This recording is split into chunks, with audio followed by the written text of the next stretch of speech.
everyone, welcome to today's STEAM activity tutorial. My name is Evelyn and I'm a librarian for Markham Public Library.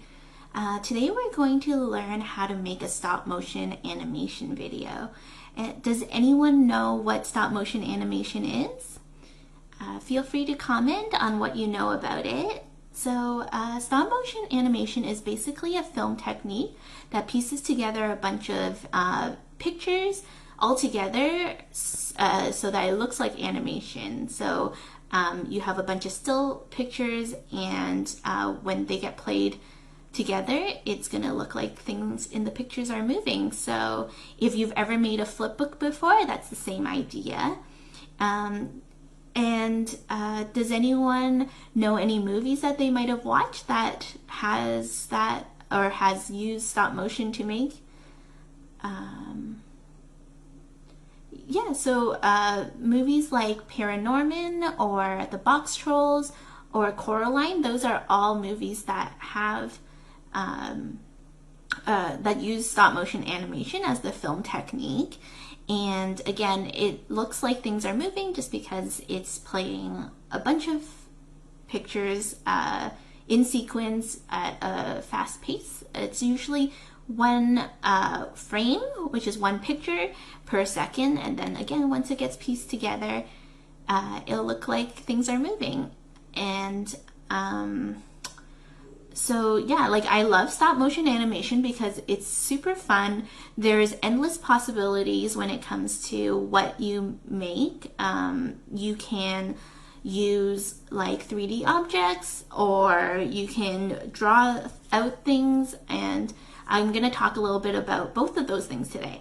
So over the weekend I made a animation with my puppy's toy and just a souvenir hat I have, and I'll show that to you really quickly, and then we'll just talk about what we need for making our own stop motion. All right?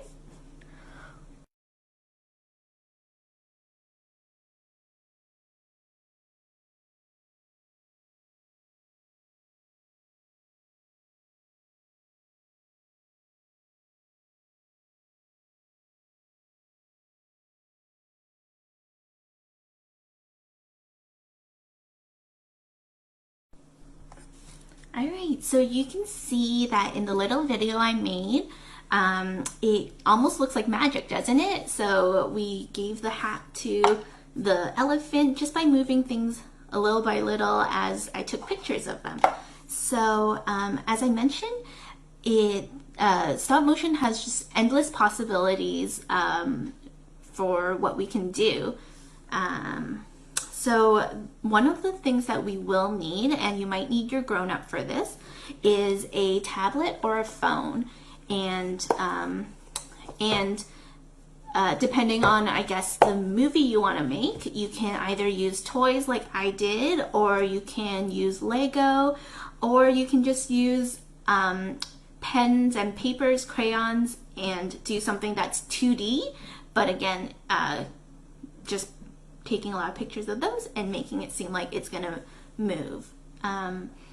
So I made another video that I'll post just after this Facebook Live session, and it is based on a book, and what I used for that one is just paper and some markers, and that took me hours and hours. So you know, it keeps the kids entertained for just a really long time because there's just so many things that we can do. So yeah, like if we don't want to make just a short little clip like the one with the elephant, and we want to make like a full feature film, then that's where the fun really begins. And so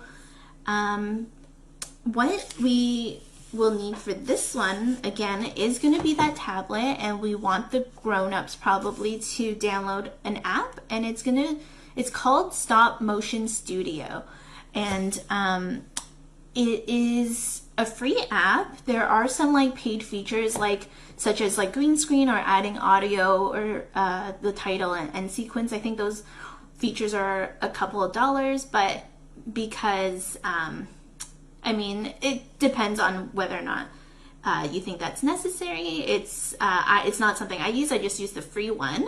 And basically what I did for the elephant one was I pushed this table towards the wall.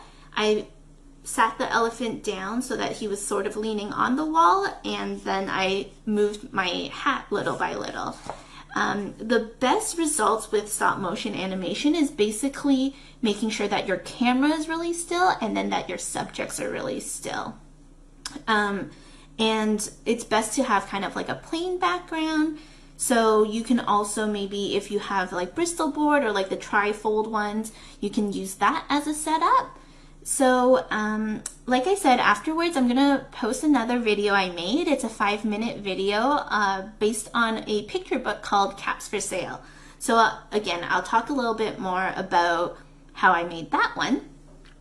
And so what I started doing, because I had a book that I was basing it on, was that I read through my picture book a couple of times, and I just started to jot down some different things that I wanted to make sure, I just wanted to make sure that I got all the scenes and the characters and everything. So I put down like everything that I wanted in terms of scenery and then the different characters. So the picture book is quite simple, and really there's only a couple of scenes. So I spent a really, quite a lot of time on just kind of creating everything that I needed before actually starting to take the pictures. So like I painted my backgrounds, and that was super fun. So, you know, you can use markers or paints or pencil crayons, whatever you have at home. And so, again, I jotted down all the different scenes that I wanted. And then I made my character. So, for this picture book, there's really only one character, and he's the peddler. So you can see here, I made him quite simple. He also doesn't have any arms, so I actually made like detachable arms so that I knew when when he's just walking, I can put them down, or when he's shaking his fist at the monkeys in the book, then I can move his arms up and down so that it looks like he is looks like he's shaking his fist. And you know, you can do the same with the legs if that is something that you're going to animate.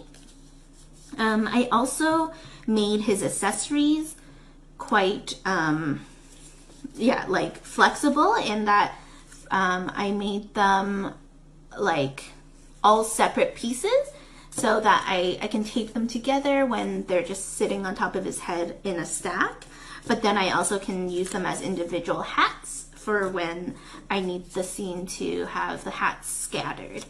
And basically, even though there's only really one character in this picture book, I know, like, I went through the book a couple of times and again, just like wrote down different things that I needed to know for plotting out the movie. So I knew that at one point he's going to sit down, so I drew one of him in a different position, and I also knew that when there's going to be a scene where he's walking away, so then the idea is that I made like multiple sizes so that he kind of gets smaller and smaller, and it looks like he's going further and further.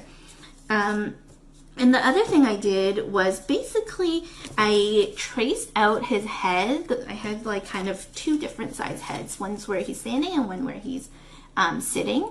And I traced them out and drew additional faces to put on top of him. So like I knew that at one point he's going to get angry, and that, you know, at one point he's going to be refreshed and awake. So there's just different ones. And then also I, as much as I tried to plan everything so that I knew, like, you know, that at one point he's going to be looking to his right, I realized as I was making the video that I forgot that he also looks to his left. So again, I just kind of played around with just like trying to get everything like prepared. But when you kind of go along, if you are doing it so that you're matching a book, then you're going to realize there might be things that you forget, but that's okay because we can still make it and then insert the pictures later.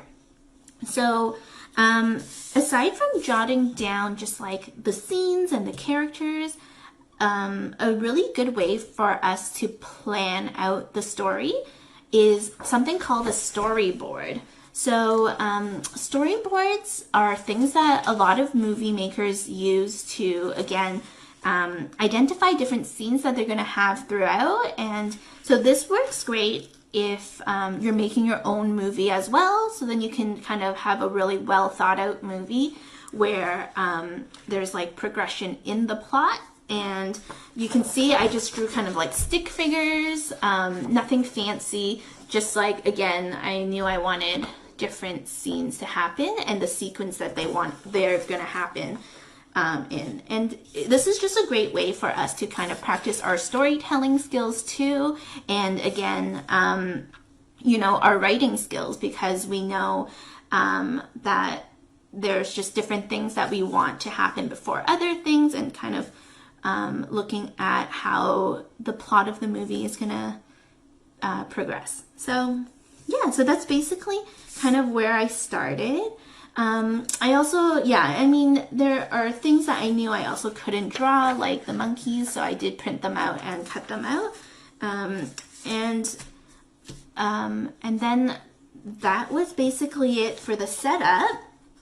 So once I had most of my things, the next thing I did was I opened up the Stop Motion Studio app, and it is like a little blue icon with a little film camera there.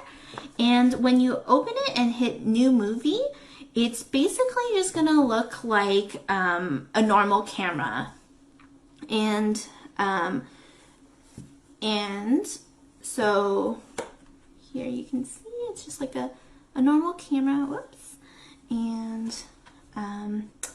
And again, the trick here is really to make sure that your camera is really still and that the things are really still. So when it comes to my 2D movie that I made with the peddler, I just got a couple of boxes like so. And I placed it so that the camera on the tablet